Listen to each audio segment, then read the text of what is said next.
Bonjour à vous. C'est Alexandre. Sous la Varangue, c'est votre émission.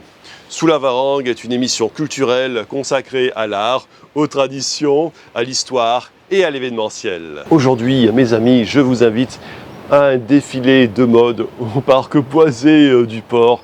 Et c'est Corail qui va diriger ce défilé. Corail qu'on a déjà eu l'occasion d'interviewer, qui depuis a déjà fait des défilés à New York et à Paris.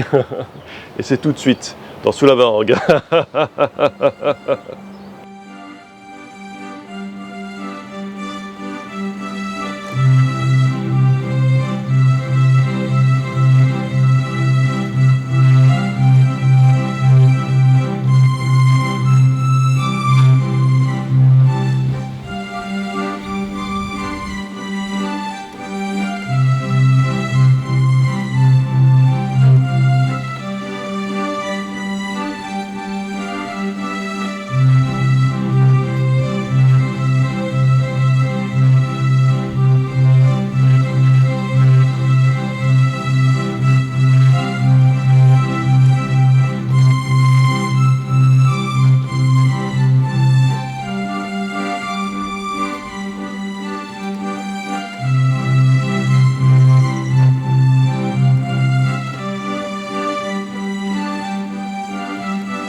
Je suis ici au parc Boisé du Port en compagnie de Corail.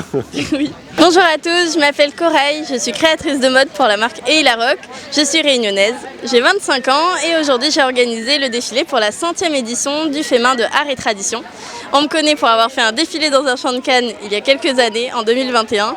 Depuis, j'ai fait la Fashion Week de Paris, la Fashion Week de New York et la Fashion Week de Londres. Corail, on a eu l'occasion de voir nombre de tes défilés.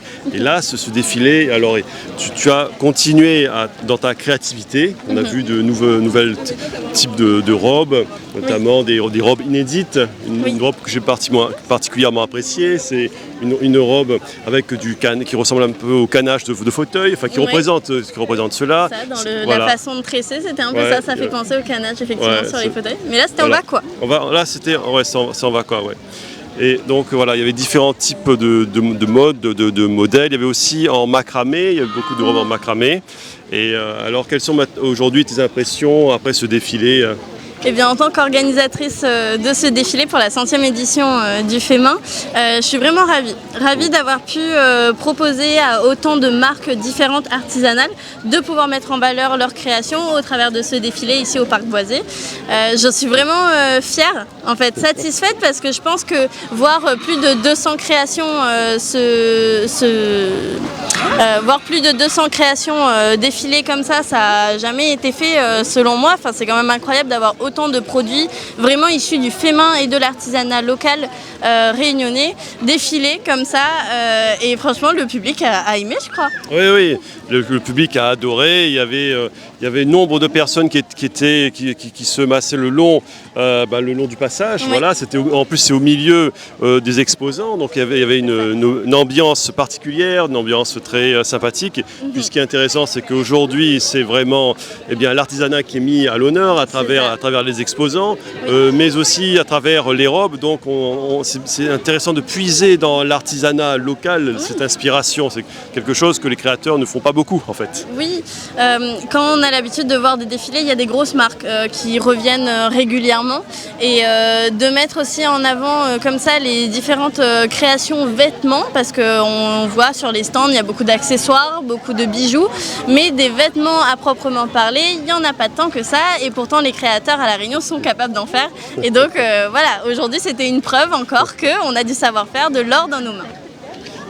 Et donc, alors, est-ce qu'il y aurait une robe qui aurait retenu plus l'attention que d'autres dans ta collection, ou tu les aimes comme tes enfants avec la même force chacune, ou sinon tu aimerais mettre en exergue?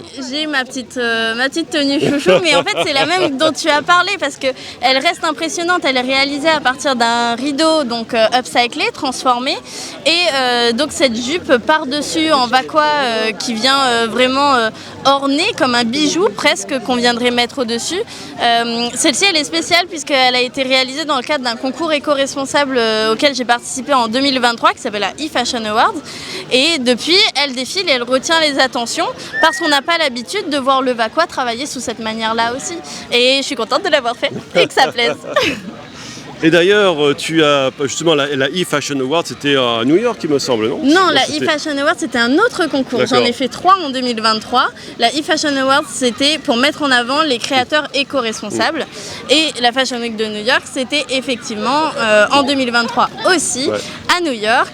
Mais là, j'ai présenté d'autres collections. Puis j'ai fait Paris aussi en 2024 et Londres en 2025, où j'ai présenté la collection Bonbon Cravate. Donc à partir de cravates de récupération, c'est ce qu'on a pu aussi voir défiler aujourd'hui. Alors maintenant, tu es devenue une créatrice de mode internationale, puisque New York, Paris, c'est quand même un palmarès qui commence à devenir impressionnant. Donc il ne reste plus que Tokyo à présent, je pense, non? Ah, mais il y a tellement encore de grandes villes que je pourrais faire entre Tokyo ou Melbourne ou d'autres villes, peut-être même en Amérique latine. On n'entend pas beaucoup parler de la mode qu'il peut y avoir là-bas, mais je suis très curieuse de tous les savoir-faire qu'on peut retrouver à l'international et aussi de leur façon dont ils développent la mode chez eux. Parce qu'à La Réunion, il y a encore, selon moi, un grand travail à faire à ce niveau-là pour développer la mode ici, surtout pour qu'elle ait une identité remarquable. Une mode réunionnaise qu'on puisse reconnaître ailleurs, ça serait incroyable. Oui, qui puisse se démarquer du reste du monde, en fait. Oui, complètement, complètement. Mais est-ce que, d'après toi, par exemple à New York, on commence à connaître la mode de Bourbon, la mode de la Réunion? Est-ce que les New-Yorkais, au niveau de la mode, par exemple, est-ce que les créateurs commencent à connaître l'île de la Réunion, par exemple? C'est vrai qu'à force d'en faire, du coup, je rencontre. À chaque fois, j'explique où est la Réunion déjà, où est-ce qu'on se situe sur la planète. Faut dire que c'est près de Maurice, voilà. Ils associent beaucoup du coup à Maurice, Réunion France et après oui, c'est à côté de l'île Maurice. Donc c'est plus ok entre Maurice et Madagascar généralement. Et donc ils connaissent comme ça. Donc ça se fait au fur et à mesure et ils se rendent compte qu'il y a aussi parfois des similitudes, par exemple avec Hawaï, du coup qui est côté États-Unis, mais où ils travaillent aussi par exemple les fibres végétales. Donc c'est très intéressant de se rendre compte que sur les différentes îles dans le monde, on va retrouver quand même des points en commun avec justement l'apport de matières naturelles comme ça, qui vont mettre directement dans les créations. Alors maintenant, voyons un petit peu ta création, ce que tu portes en fait. Alors là, on peut voir une cravate. C'est une cravate articulée en bois. Celle-ci, c'est pas moi qui l'ai faite, mais c'est effectivement une cravate en bois qu'on m'a offerte. À force de porter des cravates et d'en travailler, surtout des cravates textiles. Le petit emblème chez Ilaroc, c'est la cravate en bois pour la créatrice, pour changer un petit peu. Et sinon, je porte du coup un bustier jaune qui est fait donc avec des cravates aussi, effectivement. La particularité, la recherche, aller se sourcer pour trouver différentes cravates de différentes couleurs et pouvoir en faire des créations complètement uniques, c'est quand même incroyable. Voilà, le bustier, on va dire que c'est une petite inspiration du 19e siècle, on va dire que voilà. Un petit corset, pour aller sur la petite chemise. Voilà. Avec la chemise Love, là, Amour. Là, c'est ça, Love, Amour, parce que je suis complètement passionnée par mon travail. Ça marche, non? Oui, ça se voit, oui. Voilà, donc maintenant je suis créatrice de mode, mais depuis quelques années je suis aussi organisatrice de défilés de mode. Donc c'est là, pour le coup, qu'on me demande d'organiser le défilé pour le 100e Fémin. Franchement, c'est un véritable honneur pour moi. Ouais. En tout cas, ce qui est bien, c'est que ta création s'inspire du Fémin. En fait, il y a une vraie synergie. Oui, complètement. Voilà, complètement, ça s'imprègne ici et ce défilé, il est complètement cohérent. Et je pense que pour tous ceux qui sont dans la mode à La Réunion et qui ont participé au défilé, c'est vraiment une chance aussi de pouvoir le mettre en avant comme ça, parce que c'est pas toujours le cas. On ne pense pas forcément à l'artisanat en premier, et pourtant ça devrait être le cas selon moi. Bien. Corail, je te remercie. Merci à toi, Alexandre. Merci pour ce petit reportage. Toujours au défilé au parc boisé du Porche en compagnie de Sabine. Moi, c'est Sabine de Sew In Création. Je suis émailleuse sur métaux. Je travaille ce qu'on appelle l'émail bijoutier, qui est la variante de l'émail céramique. Et l'émail bijoutier est destiné aux métaux. Donc, je vais émailler le cuivre, l'or, l'argent. C'est un artisanat d'art qui est inscrit au patrimoine culturel immatériel de la France et on plonge un petit peu dans la magie du feu, dans les arts du feu et c'est absolument passionnant. Je propose des ateliers, donc ceux qui ont envie de découvrir, n'hésitez pas, Sew In Création sur Facebook et Instagram. Et Sabine, vous avez aidé Ilaroc à créer ces robes justement pour son défilé? Alors, j'ai pas aidé à créer les robes, mais je travaille avec elle pour des créations de bijoux. Ah d'accord, donc Voilà. cette Ça, c'est une création à robe compléter, Eila d'accord, Rock, ouais. voilà, Ouais. qui a défilé à Londres, et j'avais créé des parures de bijoux qui ont accompagné son défilé à Londres, dont cette robe-là. Et dans le cadre du concours Alliance Créative, on a créé ensemble une robe bijoux. Ah, une robe bijou, d'accord, Voilà. avec des bijoux à travers. C'est ça. Et dans respectant l'éthique Eila Rock, c'est-à-dire pas de tissu neuf, mais de l'upcycling. Donc pas des cravates cette fois-ci, mais on est parti sur un tissu de récupération. Et ce tissu a une histoire particulière. C'est le tissu que j'ai acheté en 1991 et avec lequel j'avais confectionné mon ensemble de mariage. Ah d'accord. Voilà, donc c'est une histoire de mariage Ouais. qui s'est réitérée dans une forme toute nouvelle. Ce tissu-là, il a été récupéré par Eila Rock et nous avons travaillé sur ce concept d'une robe bijou en intégrant dans la robe le bijou. Pas un D'accord. bijou qui accompagne, mais Ouais. la robe bijou qui n'existe pas si l'on enlève une des parties. D'accord. Voilà. Alors cette robe, elle est allée à New York. New York, Oui, à à Paris, Londres, à à New York, à Paris. voilà, exactement. Elle a bien voyagé, Ouais. elle a bien représenté la marque. Il y avait une parure de bijoux qui l'accompagnait. C'est la robe Diva qui a eu sa parure Diva qui a fait fureur. Et donc ce tissu a été le tissu de votre robe de mariée. Ah non, c'est pas bien- ce tissu-là. tissu, non, c'est pas- C'est pas ce tissu-là. C'est- C'est à l'entrée du parc. Ah d'accord, à l'entrée du parc, ouais. Là où il y a les robes de l'Alliance Créative Ah, et d'accord, tous oui. les produits D'accord. d'Alliance Créative. D'accord, ok. Voilà. Donc c'était un tissu crème qui a été retravaillé dans des tons de rouge.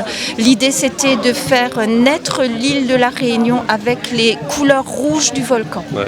Donc une partie émaillée et une partie travaillée en tissu. Ouais. Combinant les deux, c'était plus qu'une collaboration, c'était vraiment une alliance Ouais. créative, une alliance des matières, une fusion des matières. Une alliance créative, c'est une alliance des talents, des bonnes volontés. Oui. Là, nous sommes devant le stand de Corail d'Eila Rock. Et donc, c'est le stand de création. Il y a des sacs, il n'y a pas que des robes, il y a beaucoup d'autres objets. Alors, ça a été une collaboration très créative avec Eila Rock. Oui. Et que vous avez complété avec vos créations en céramiste, parce qu'on le rappelle, votre spécialité, C'est l'émail. C'est l'émail, voilà. C'est l'émail bijoutier. Voilà. C'est l'émail bijoutier, Donc ouais. on a une première collaboration sur son défilé de Londres, Ouais. où je lui ai créé 10 parures pour accompagner les tenues qui défilaient là-bas. Et dans le cadre du concours Alliance Créative, on a réuni à nouveau nos savoir-faire pour créer une robe en allant au-delà d'une robe et d'un bijou, mais une robe bijou. D'accord. Ouais. Voilà, où les deux matières sont intimement liées et la robe n'existerait pas sans sa pièce de bijoux intégrée. D'accord. Et là, dans le défilé qu'on a pu voir, alors, quelles étaient les robes qui étaient le fruit de vos créations en fait? Par exemple, il y avait la robe en canage, il y avait la robe en macramé, il y avait la robe qui faisait un peu avec qui faisait un petit peu feuilles de cocotier. Voilà, il y avait plusieurs types de robes. Donc, Ce sont des robes des diverses créatrices qui sont sur le salon, qui ont été mises à l'honneur au travers du défilé. Moi, j'avais laissé une parure de bijoux qui a défilé avec une robe en cravate d'Eila Rock. Voilà. Mais je n'ai pas collaboré sur les autres. Voilà. Donc c'est une alliance créative, et c'est une alliance créative qui ne concerne pas que les robes, ça concerne aussi les sacs. Oui, c'est ça. Voilà, les L'alliance bijoux, créative, c'était vraiment amener des artisans de domaines différents à unir leur savoir-faire. Et donc ça a porté sur des produits très différents. Il y a eu des sacs, il y a eu du travail sur de la ferronnerie avec du tissage, du tressage. Voilà, ça a été vraiment amener des artisans qui ont leur univers, à partager leur univers avec un autre artisan pour créer un nouveau produit, un produit unique, reliant deux savoir-faire qui normalement ne se rencontrent pas. Donc voilà, on va dire que c'est l'alliance d'éléments qui normalement n'ont pas l'habitude de se compléter. Par exemple, la céramique avec la mode, c'est toujours un petit peu délicat d'intégrer la céramique. Intégrer du métal émaillé dans une tenue textile, c'est pas courant. Voilà. Et donc c'était pas juste une pièce, c'est toute un ensemble de pièces articulées pour créer un plastron intégré dans la robe. D'accord. Donc oui, ça n'est pas courant, ça ne se fait pas, c'est vraiment un modèle unique et plus qu'unique puisqu'on est deux artisanes avec un savoir-faire unique et on a créé ensemble un objet qui est reconnaissable au travers de notre identité propre et aussi au travers de ce que ça a donné. Oui, on a eu l'occasion de se rencontrer justement autour de votre stand, c'était autour de la création céramique, c'était bien ça? Oui, je suis l'émail de céramique. Voilà, je suis émailleuse sur métaux. Voilà. Sur métaux, oui. Voilà. Émailleuse sur cuivre sur argent en collaboration avec une bijoutière qui crée le support argent que je vais émailler. Voilà, c'est toute une technique, c'est tout un savoir-faire. Bien madame, je vous remercie. Merci. Ce défilé de mode pays sous l'égide de Corail est toujours plein de surprises. Et moi, je vous souhaite une bonne journée et je vous donne rendez-vous pour un prochain numéro de Sous la Varangue. A très bientôt dans Sous la Varangue.